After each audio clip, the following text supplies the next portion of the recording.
actually shut down my life. He monitors my calls, my messages. He has chased away everybody I call friends. I need that right now.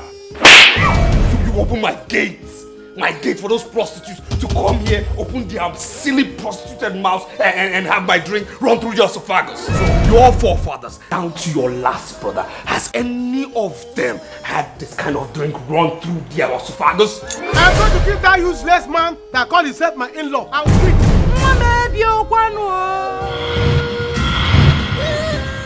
What?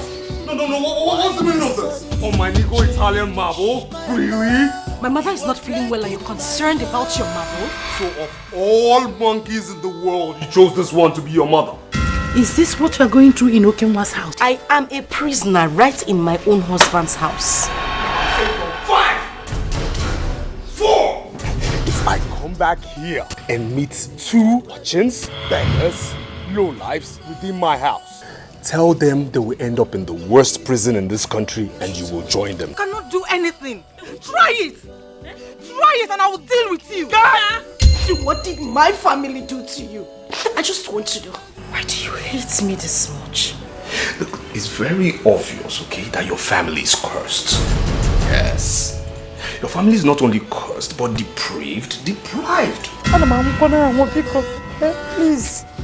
Do you want me to die? The truth of the matter is that I'm actually surprised you're still alive. Yes. Because all your mates in the monkey world are all ancestors. Now, listen, I'll say it again. You should never, ever let that woman out of this compound. What did I say? I should never let her out of this compound. Get in. Get inside. You're going to the market with me.